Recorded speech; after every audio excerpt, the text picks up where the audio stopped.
What is going on, guys? Custom Mods here, and today I have a progress report for the Sentinel spy drone. And I've pretty much been uploading videos about this drone every single day, but at this point I would call this complete. So as you can see, I've put the internals in, and this is great because I've resoldered everything, made stronger, more fluid solder joints than stock, and I have rewired everything so it looks nice and clean.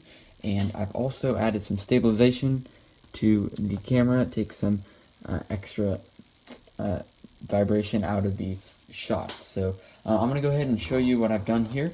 So basically everything is wired as stock. As you can see here, I beefed up this connector. I'm using the stock connector, but everything is wired up as it was, and as you saw me disconnect in the first series of this first video of the series. So anyway, yeah, so the connector is, I'm keeping that. I mounted the antenna on the bottom, as you can see right here, just so that I can have better reception. And I mounted these LEDs on the front instead of anywhere else. So basically my LED situation goes as follows. You can see as I plug it in how it lights up. So basically I'm going to go ahead and show you. So we've got the status LEDs right here, and we've got more status LEDs on the back, and then these are blinking LEDs that are white.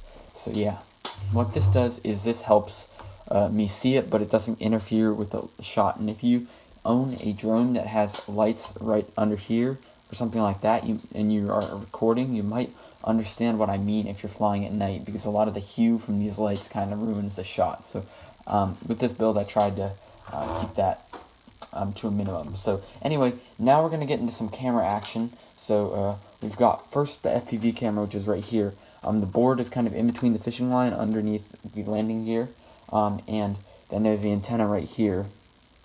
And then I also have another wire, which is right here, that I still have to solder on because it came off. So when I get the next drone, I will be learning how to solder it on with seeing the other camera module. So anyway, until then, this is not going to be able to come on, but I have a special little plug for it right up in there that works perfectly, as you can see right there, for this piece to go in.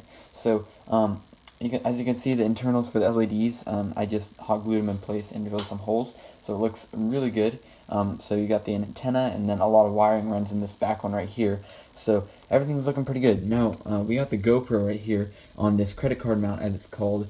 This is just a gift card that I got, and I drilled some holes in it for the GoPro to be compatible with it. So anyway, as you can see here, what it does is it takes away some of the vibrations, and it's not overly sensitive, but what it also does is it smooths out the video. So as you can see, look at it from a profile view. If I'm about to go forward, you can see the camera tilted down.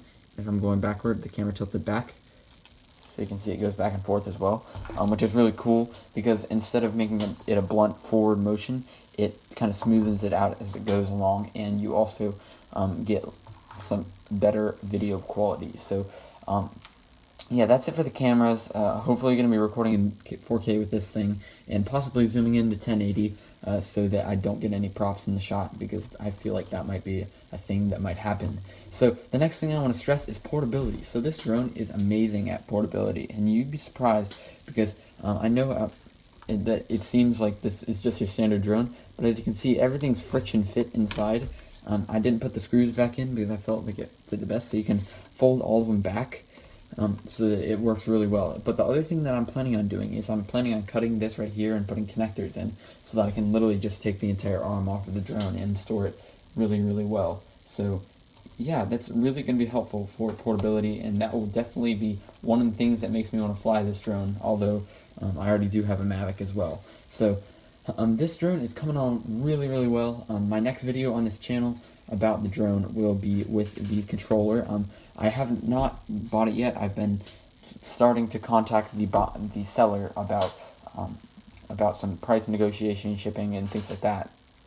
So I'll keep you updated if it's going to be an extended period of time, or if I do not, that plan does not go through. So yeah, thank you guys for watching, and I really hope you enjoyed the video. If there's anything that you'd like to see about the Sentinel spy drone, please post it down below, and I'll catch you in the next video.